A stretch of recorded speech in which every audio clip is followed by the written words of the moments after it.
A'udzubillahi minasyaitonirrajim. Bismillahirrahmanirrahim. Assalamualaikum warahmatullahi wabarakatuh dan selamat sejahtera saya ucapkan kepada semua. Saya Muhammad Amzar Haziq Ahmad Ali dan juga beberapa ahli kumpulan saya yang lain iaitu terdiri daripada saudari Muazzah dan juga saudari Aisyah akan membentangkan pada hari ini sebuah uh, topik yang sangat penting untuk kita perbincangkan bersama. Dan topik yang akan diperbincangkan pada hari ini berada di bawah subjek PIMK 3103 pengajian akhlak. Dan topik perbincangan kita pada hari ini ialah berkaitan dadah dan inhalan serta seks cyber yang kami pada hari ini telah rangkumkan ia ke dalam satu tajuk yang di bawah kata kunci kecanduan. Maka tajuk penuh kita pada hari ini akan membincangkan berkenaan dengan kecanduan, titik bertindih, dadah, inhalan dan seks cyber. Sebelum saya bergerak lebih jauh, yang saya hormati pensyarah bagi subjek pengajian akhlak iaitu Puan Siti Rashidah binti Abdul Aziz.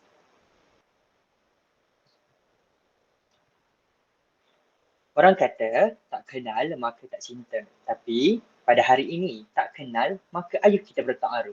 Pada hari ini, ahli kumpulan saya terdiri pada saudari Muazzah Alfiah binti Musa dengan nombor kad pengenalan 0205 0403 0982. Angka giliran 20211823400102. Seterusnya, saudari Aisyah binti Ismail dengan nombor kad pengenalan 0212 28020714 dan angka giliran 20211823400094. Seterusnya saya sendiri, Muhammad Amzar Haziq bin Ali dengan nombor kad pengenalan 021111101405 dan dengan angka giliran 20211823400472. Dalam kandungan pembentangan kami pada hari ini, kami pecahkan dan cerahkan kepada dua bahagian. Pertama, kami akan bercerita kepada anda, iaitu para pendengar pembentangan kami berkenaan dengan penyalahgunaan dadah dan inhalan. Yang kedua pula adalah berkenaan dengan seks cyber. Dan untuk kandungan pembentangan kami pada hari ini, terdapat 13 bahagian, iaitu definisi konseptual tentang penyalahgunaan dadah, undang-undang penyalahgunaan dadah dan suratan analisis isu semasa di Malaysia, dalil pengharaman dadah mengikut hadis, punca masalah dadah di Malaysia, analisis punca dan faktor mempengaruh, implikasi penggunaan dadah di dalam kehidupan dan inisiatif bagi membendung masalah dadah di Malaysia. Seterusnya, bagi membincangkan berkenaan dengan seks cyber, kami akan ceritakan kepada anda definisi konseptual tentang seks cyber, undang-undang berkaitan jenayah seks cyber, dalil pengharaman, analisis kias dan implikasi seks cyber dalam kehidupan seharian, inisiatif bagi membendung masalah seks cyber di Malaysia, rumusan dan kesimpulan. Maka dalam pembentangan kami, apa yang saya boleh rumuskan ialah kami akan bentangkan kepada anda dengan memahamkan terlebih dahulu apakah yang akan kita bentangkan pada hari ini. Seterusnya, kita menganalisis isu yang berlaku pada hari ini dengan melihat adakah perkara tersebut yang menyalahi etika akhlak ini ada diselaraskan dalam undang-undang di Malaysia. Seterusnya, kami bentangkan kepada anda analisis isu-isu semasa yang berlaku di Malaysia. Seterusnya, kata orang tak lengkap kalau tak ada dalil. Maka kami buktikan kepada anda menerusi dalil-dalil di dalam Al-Quran dan Naqli tentang pengharaman satu perkara itu. Seterusnya, kita mencari punca masalah tersebut. Lepas tu, selepas kita bercerita berkenaan dengan punca, kita masuk pula kepada implikasi ataupun kesan. Dan tak cukup dengan perkara itu, kita lampirkan kepada anda bagaimana cara untuk kita menyelesaikan masalah tersebut. Maka, lengkaplah kandungan pembentangan kami pada hari ini yang akan kita telusuri bersama-sama. Baiklah, pertama, ayo kita memahami terlebih dahulu definisi penyalahgunaan dadah dan inhalan. Tahukah anda apakah maksud dadah sebenarnya?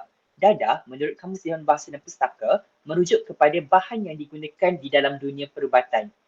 Dan mengikut US Department of Health and Human Services 2003 mendefinisikan frasa inhalan dengan merujuk kepada bahan meruap di udara yang memberikan kesan sampingan kepada pengguna.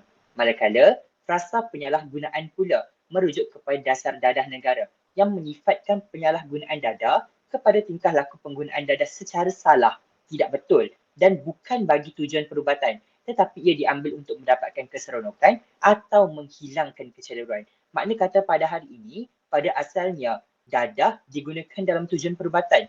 Namun begitu, apabila adanya ikutan frasa penyalahgunaan dan digabungkan dengan frasa dadah, maka ianya disalahartikan. Penggunaan dadah itu tidak digunakan pada bidang perubatan. Dia digunakan pada perkara yang lain yang akhirnya mendatangkan kesan sampingan menghayalkan dan ianya menjejaskan kesihatan individu yang menggunakannya.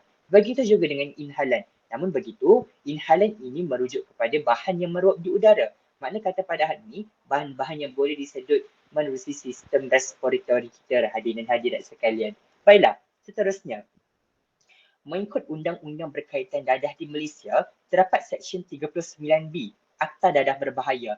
Jika disabitkan kesalahan, boleh membawa kepada hukuman mati mandatori. Di bawah Undang-Undang Jenayah, ada 3 jenis kesalahan yang perlu difahami. Pertama, untuk kegunaan sendiri. Kedua, pemilikan dadah. Dan yang ketiga, pengedaran dadah. Antara ketiga-tiga jenis kesalahan ini, kesalahan memiliki dan mengedar dadah merupakan kesalahan paling serius dan boleh membawa hukuman mati atau penjara seumur hidup. Makna kata pada hari ini, di dalam Malaysia ada undang-undang yang berkait rapat dengan dadah. Dan Akta Dadah Berbahaya ini digunakan untuk memberi hukuman kepada individu-individu yang terlibat dengan dadah. Dan terdapat 3 perkara seperti yang telah dinyatakan menerusi undang-undang. Dan yang paling berat sekali adalah memiliki dan mengedarkan dadah. Seterusnya, kita beralih pula kepada isu remaja yang terlibat dengan dadah.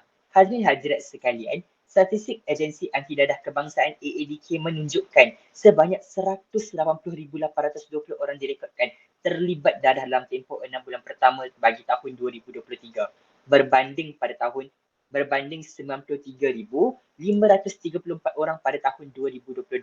Mana kata pada hari ini, perbandingan antara tahun 2023 dan 2022, angka itu meningkat daripada tahun sebelumnya. Seterusnya, yang kedua, sebanyak 13,768 kes telah dilaporkan pada tahun 2019 berbanding pada tahun-tahun sebelumnya, iaitu 2018 dan 2017 sebanyak 11,531 kes dan 10,419 kes. Dan seterusnya, fakta ketiga, seramai 60,000 remaja di negara ini dikenal pasti terjebak dalam kegiatan penyalahgunaan dadah, manakala kira-kira 106,000 lagi memiliki sejarah pengambilan barang terlarang. Laporan ini diambil daripada laporan Tinjauan Kebangsaan Kesihatan dan Morbidity NHMS 2022 oleh Institut Kesihatan Awam IKU Kementerian Kesihatan Malaysia KKM. Makna kata pada hari ini, ketiga-tiga fakta ini telah membuktikan kepada kita bahawasanya isu dadah di dalam negara kita ini merupakan bukanlah isu yang biasa. Merupakan isu yang biasa dan isu ini merupakan isu kritikal di mana terdapat sejumlah besar angka golongan remaja yang terlibat dengan dadah. Dan isu inilah yang akan cuba kita banteras bersama-sama. Seterusnya, jika kita telah lihat berkenaan dengan dadah, kita lihat pula berkenaan dengan inhalan. Menurut Razak Lajiz 2014, purata umur remaja yang terlibat dengan penyalahgunaan dadah inhalan ialah daripada umur 14 tahun hingga 18 tahun. Berdasarkan kadar prevalence semasa, seramai 11.0 orang penagih dadah dikenal pasti bagi setiap 1,000 orang di dunia. Ini bermakna adalah dianggarkan seramai 48 juta manusia adalah penagih dadah, iaitu hampir 10% penduduk dunia. Menurut National Health Morbidity Survey NHMS 2022, menunjukkan prevalence penggunaan vape adalah 14.9% di kalangan remaja berusia 13 hingga 17 tahun. Makna kata pada hari ini, di dalam Malaysia sendiri ini terdapat kira-kira jumlah individu remaja yang terlibat dengan inhalan. Dan ianya dibuktikan menerusi 3 data yang telah kita tunjukkan pada hari ini. Dan ianya juga merupakan isu yang perlu untuk kita banteras bersama-sama. Hadirin, seterusnya kita beralih pula kepada dalil nakli pengharaman. A'udzubillahi minasyaitonirrajim. Bismillahirrahmanirrahim. Naha Rasulullah sallallahu alaihi wasallam an kulli masakkir. Dalam surah Al-Maidah ayat yang ke-90. Rasulullah sallallahu alaihi wasallam bersabda, dalam maksudnya Rasulullah melarang setiap perkara yang memabukkan dan para ulama menggunakan lafaz khamru bagi semua benda yang meninggalkan kesan kepada akal selepas pengambilannya.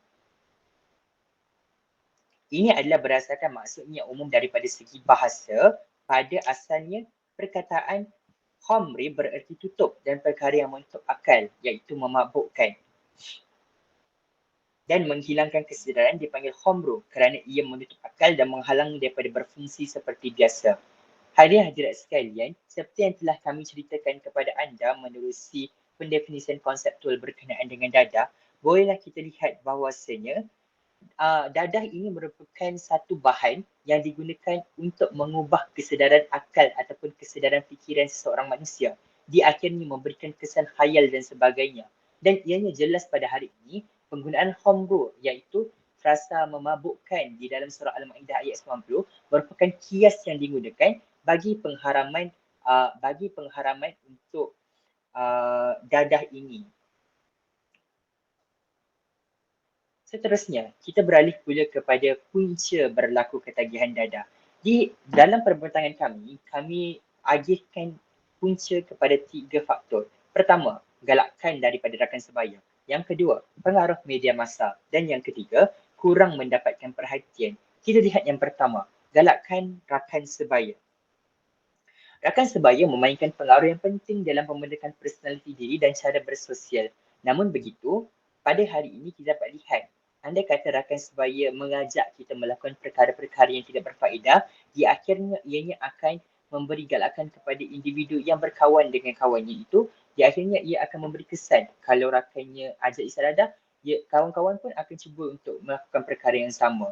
Ada satu uh, ada satu hadis yang bercerita kepada kita, mafhumnya di mana andai kata kita ingin menjadi orang yang wangi, kita harus berkawan dengan orang wangi. Namun andai kata kita berkawan dengan tukang besi, kita juga akan berbau besi. Samalah seperti kawan-kawan. Jika kawan-kawan kita adalah kawan-kawan yang sering mengingatkan kita kepada ketakwaan kepada Allah dan sebagainya, kita mungkin akan cenderung untuk melakukan perkara-perkara mahmudah.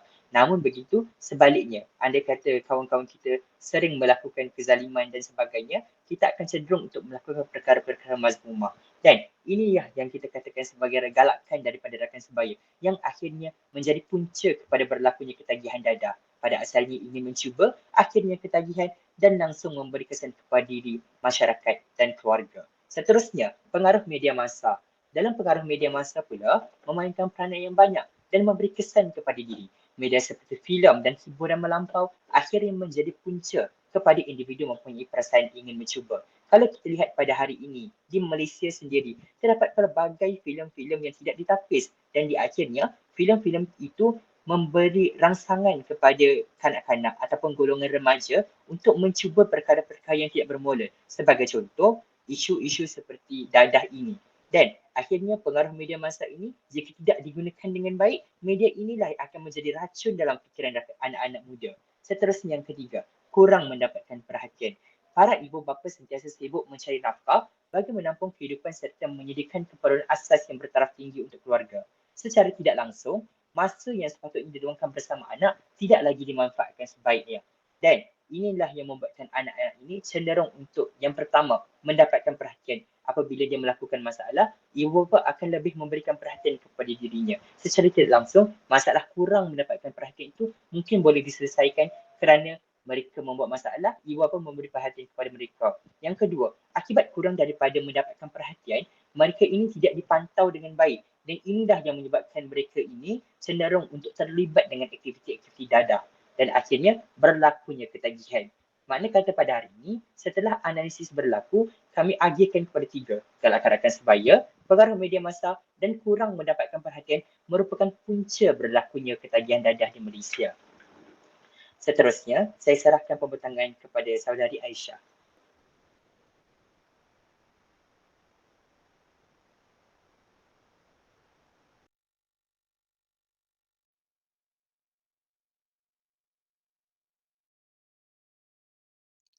Okay, Bismillahirrahmanirrahim. Assalamualaikum warahmatullahi wabarakatuh.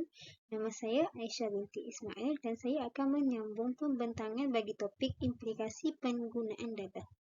Yang pertama iaitu implikasi terhadap kesihatan. Kesihatan diri akan terjejas akibat mengambil dadah berlebihan tanpa sukatan seperti risiko mendapat HIV dan AIDS. Inhalan pula memberi kesan kepada kesihatan sistem respiratori. Jadi, kesan penyalahgunaan dadah terhadap kesihatan diri ini boleh dikaitkan dengan pelbagai kesan kesihatan jangka pendek dan jangka panjang.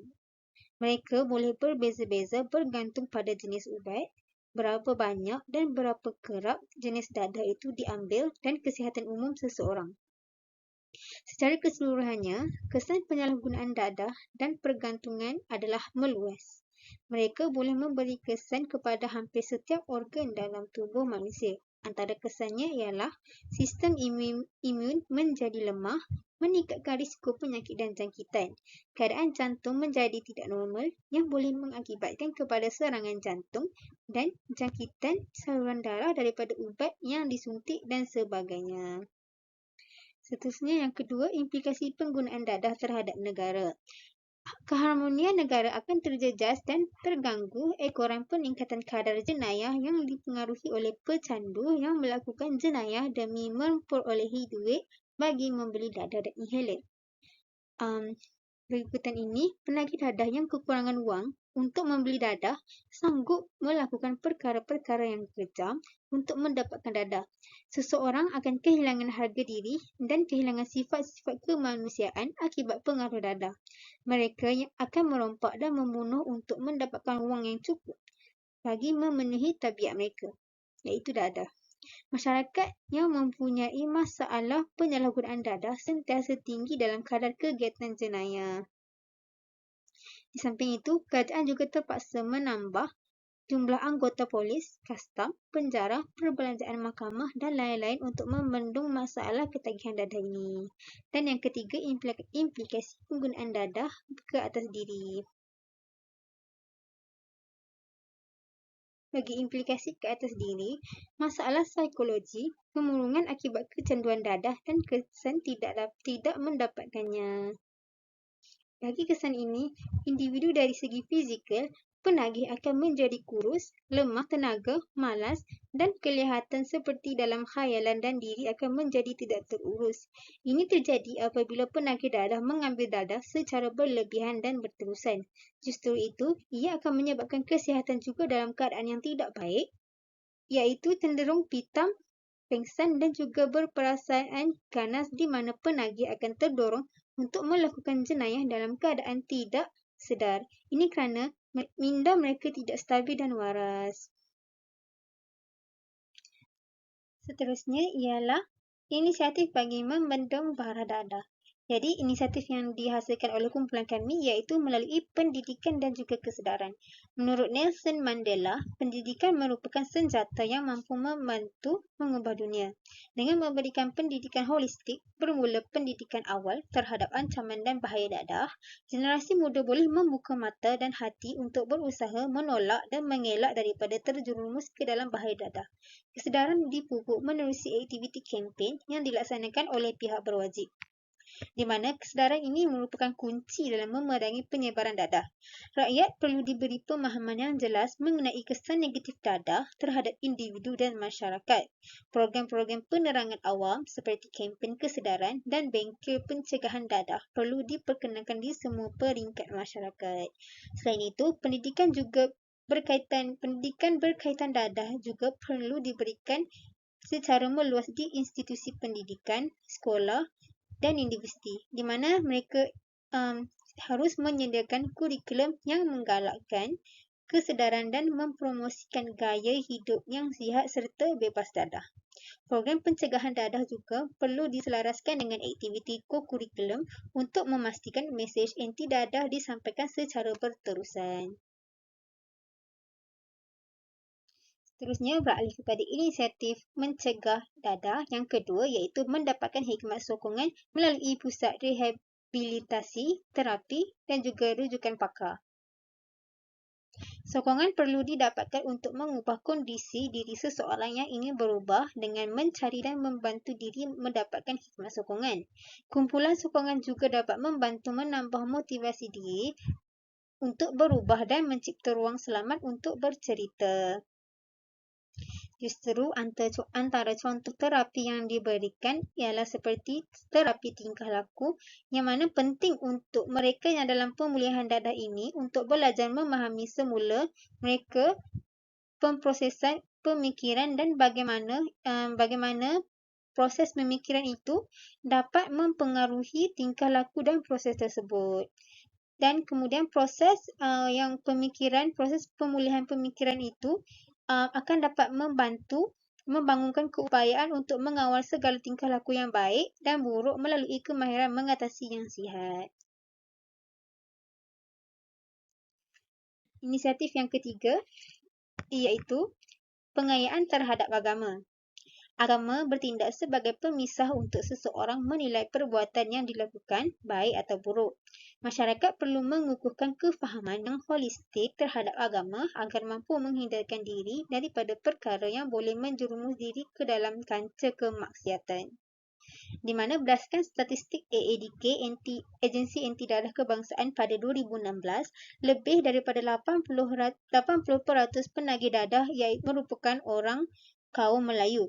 Jadi, pihak AADK dengan kerjasama Jabatan Agama Kemajuan Islam Malaysia JAKIM telah memperkenalkan pendekatan agama yang diberi nama psikospiritual, di mana antara pengisiannya termasuklah bimbingan solat, bengkel fardu ain, tazkirah selepas solat, qiyamul-lail serta muhasabah diri. Menurut Muhammad Izzuan pada tahun 2015, berdasarkan respon dari para peserta, mereka mengakui mereka dapat membina semula keyakinan diri, membetulkan salah faham terhadap Islam yang selama ini dianggap bersifat menghukum kepada golongan yang melakukan kesalahan, mengingati dan menghayati semula asas agama seperti solat dan fardu ain serta mendapat keinsafan diri. Seterusnya kita beralih pula kepada topik yang kedua yang dipilih oleh kumpulan kami iaitu seks cyber. Pengenalan seks cyber OSA ataupun online sexual activities. Menurut pandangan Agus tahun 2008, seks cyber juga adalah satu perbuatan melihat, mendengar dan merasa tanpa harus berhubung badan atau secara pertemuan fizikal. Menurut Cooper dan Griffin Shelley 2002, terdapat dua kategori seks cyber iaitu pertama, orientasi visual iaitu gambar dan juga video pornografi. Yang kedua iaitu komunikasi interaktif yang mana aktiviti persundalan atas talian, online dating, chatting dan juga discussion forums. Menurut Journal of Sexual Archive, Behavior menerusi artikel and internet study of cyber sex participants, golongan lelaki cenderung untuk terlibat menerusi aktiviti orientasi visual, manakala wanita terlibat dengan aktiviti komunikasi interaktif. Jika kita melihat situasi seks cyber berdasarkan di konteks negara kita, gejala sebegini telah menjadi isu hangat dalam kalangan masyarakat di negara ini bermula sejak PKP iaitu Perintah Kawalan Pergerakan pada 18 Mac 2020 yang lalu. Wabak tersebut dan PKP tersebut telah menyebabkan para remaja terpaksa menggunakan internet sebagai medium pembelajaran atas talian. Kaedah ini kemudiannya telah membuka ruang yang besar tanpa kepada keterlibatan remaja dalam dunia internet. Tanpa kawalan diri dan pemantauan ibu bapa, anak-anak remaja ini terjerumus dalam gejala tidak sihat seperti aktiviti pornografi dan sebagainya.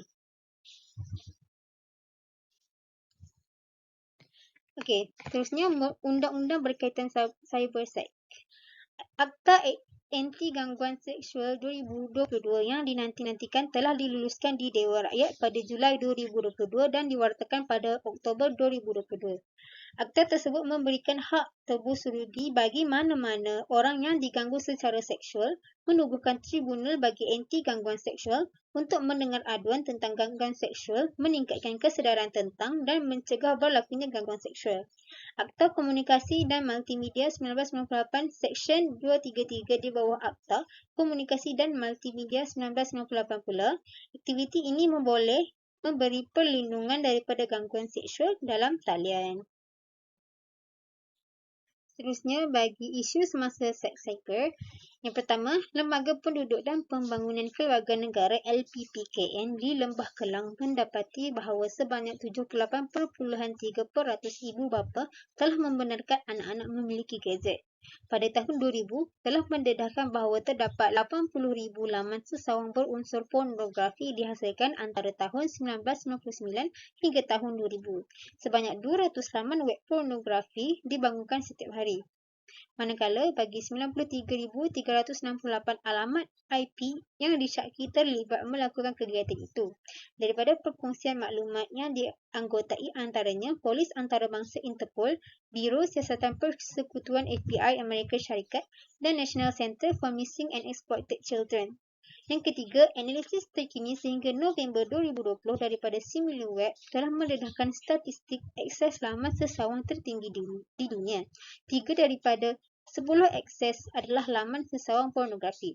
Kajian daripada BBFC pada tahun 2020 pula telah melaporkan statistik remaja yang terdedah kepada pornografi. Taburan peratus penglibatan remaja dalam aktiviti pornografi adalah sebagaimana berikut, iaitu 51% remaja yang berumur antara 11 hingga 13 tahun, 60% remaja berumur antara 14 hingga 15 tahun, dan 79% remaja berumur antara 16 hingga 17 tahun. Berikut merupakan laman web atau aplikasi yang digunakan pakai untuk melakukan jenayah seks cyber. Yang pertama, OnlyFans.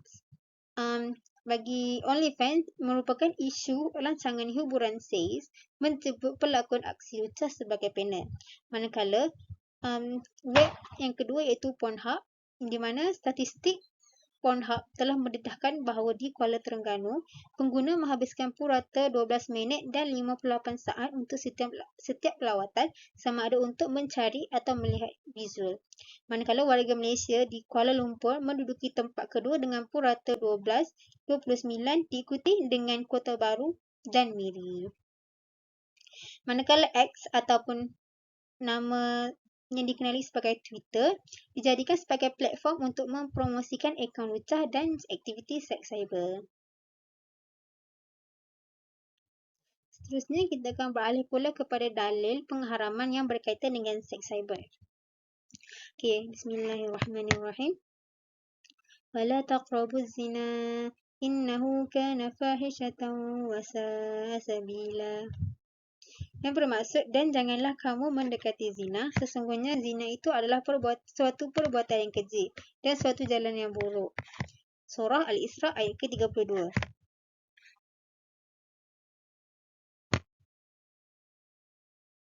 Dalam ayat tersebut, Allah SWT telah melarang para hambanya mendekati perbuatan zina. Maksudnya ialah melakukan perbuatan yang membawa kepada perzinaan seperti pergaulan bebas, tanpa kontrol antara lelaki dan perempuan, membaca bacaan yang merangsang, menonton filem yang mengumbar sensualitas perempuan, dan merebaknya pornografi dan proaksi. Larangan melakukan zina diungkapkan dengan larangan mendekati zina untuk memberikan kesan yang tegas bahawa jika mendekati perbuatan zina sahaja sudah dilarang, apalagi melakukannya. Seterusnya dalil yang kedua. Bismillahirrahmanirrahim. Bismillahirrahmanirrahim. Wallazina hum li furujihim hafizun illa ala azwajihim aw ma malakat aymanuhum fa innahum ghairu malumin. Faman ibtagha wara'a dzalika fa ulaika humul 'adun. Yang bermaksud, mereka orang-orang yang beruntung adalah orang-orang yang menjaga kemaluan mereka, kecuali kepada pasangan atau hamba sahaya yang mereka miliki, maka sesungguhnya mereka tidak tercela. Maka barang siapa yang mencari di balik itu, maka merekalah orang-orang yang melampaui batas. Surah Al-Mu'minun ayat 5 dan sehingga 7. Dalam tafsir Al-Quran Al-Azim karya Ibnu Katsir, disampaikan bahawa ayat di atas menegaskan atas sebuah keberuntungan bagi mereka yang menjaga kemaluan mereka dari berbagai hal yang diharamkan oleh Allah. Termasuk dalam kategori larangan ini adalah perilaku seks menyimpang seperti onani dan seks dengan binatang. Sekian, terima kasih. Saya sarankan pembentangan seterusnya kepada Muazzah Alfiah.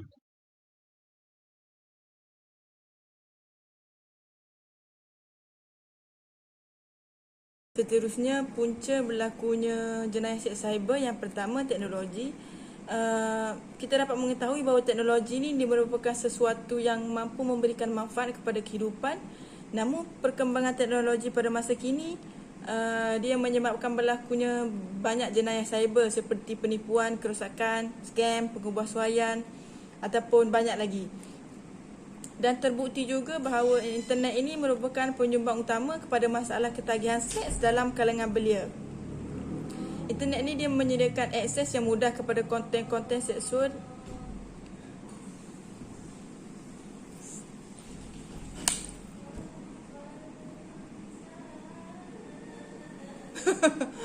Brother! Internet ni dia menyediakan akses yang mudah kepada konten-konten seksual ataupun pornografi. Terutama dalam kecanggihan moden ataupun masa kini, jadi orang dapat menemukan apa yang dicari itu dengan pantas tanpa mengalami kesulitan. Yang kedua, punca daripada diri sendiri. Terdapat juga faktor-faktor psikologi seperti perasaan malu, ingin bersendirian, tahap kepercayaan kepada diri sendiri itu jadi rendah dan ada masalah komunikasi dengan orang lain. Juga menjadi faktor utama kepada seseorang tu menjadi ketagih kepada seks cyber ataupun ketagihan kepada internet. Selain daripada itu, kebosanan ataupun terdapat akses yang mudah bagi mereka boleh menjadi penyebab individu tersebut mencari keseronokan dalam aktiviti dalam talian yang boleh merosakkan mereka. Kebosanan ni dia menjadi salah satu penyebab berlaku jenayah seks apabila dia rasa macam bosan ataupun kekurangan perangsang untuk aktiviti lebih sihat. Mereka mungkin akan melayari internet dan terjebak dalam aktiviti tidak sihat seperti melihat bahan lucah, video-video lucah, video gambar-gambar lucah, ataupun dia akan berkomunikasi secara seksual dengan orang lain melalui platform digital itu untuk turut tarik dia ataupun dia tarik orang untuk melakukan jenayah seks cyber ni. Seterusnya, pengaruh rakan sebaya. Pengaruh rakan sebaya ni berlaku apabila terdapat rakan-rakan dia yang sudah terlibat dalam kegiatan seks cyber ini dan membuatkan remaja tu tidak mahu ketinggalan apabila tidak turut melakukannya. Dan remaja juga dia ada rasa seronok untuk melakukan perkara tersebut apabila diajak oleh rakan-rakannya. Dan bukan itu sahaja, terdapat juga bebanan sosial dari rakan sebaya dalam aktiviti seks cyber seperti berkongsi gambar lucah ataupun melakukan perbualan seksual secara dalam talian. Bebanan sosial dari rakan sebaya juga menjadi punca berlaku seks cyber apabila rakan tersebut berkongsi gambar lucah, melakukan perbualan seksual yang menyebabkan seseorang tu boleh terjerumus ke dalam perilaku tersebut untuk mendapatkan penerimaan ataupun persetujuan daripada rakan tersebut. Hal ini kerana remaja mungkin tidak memahami kesan jangka panjang yang berlaku sekiranya mereka terlalu leka dengan internet. Dan mungkin juga mereka tidak sedar bahawa impak negatif tu akan berpanjangan dan terdapat tindakan undang-undang yang boleh dikenakan dan disabitkan atas tindakan tersebut. Seterusnya, unjuran negatif kesan seks cyber. Yang pertama, kesan terhadap diri sendiri dapat mencemarkan maruah diri, memberi kesan kepada kesihatan seperti timbulnya penyakit HIV, AIDS ataupun penyakit kelamin dan sebagainya. Hal ini kerana pornografi ni dia mampu memberi rangsangan yang kuat sehingga membangkitkan nafsu kepada mereka yang menonton untuk melakukan hubungan seks ataupun meniru aksi yang terdapat dalam video pornografi tersebut. Seks cyber juga dia memberi kesihatan kepada fizikal atau seperti penyebaran penyakit berbahaya ataupun boleh terjerumus kepada penyalahgunaan dadah ataupun alkohol. Yang kedua, kesan terhadap emosi. Penggunaan internet yang berlebihan boleh mengganggu identiti seksual dan pembangunan emosi individu, terutama dalam kalangan remaja dan dewasa muda. Keterlibatan individu dalam seks cyber ni boleh menghasilkan kesan psikologi yang negatif, termasuk ada perasaan malu, kesepian, kecemasan ataupun dia jadi seorang yang suka menyendiri. Itu adalah kesan terhadap emosi apabila seseorang tu suka menyendiri, suka duduk dalam keadaan yang sunyi, stres dan tidak sensitif dengan perasaan orang lain. Yang ketiga, kesan terhadap hubungan interpersonal, mengganggu proses komunikasi diri, menjadi tidak yakin terhadap diri sendiri. Ketagihan seks cyber ini berkemungkinan memberikan kesan negatif terhadap remaja itu sendiri dan orang sekelilingnya. Ini termasuklah kesan hubungan interpersonal, iaitu jadi kurang komunikasi dalam keluarga ataupun dengan orang lain, ataupun aktiviti sosialnya jadi berkurang, tidak mahu bergaul dan berkawan dengan orang lain. Cara mengatasi seks cyber yang pertama, kefungsian institusi kekeluargaan.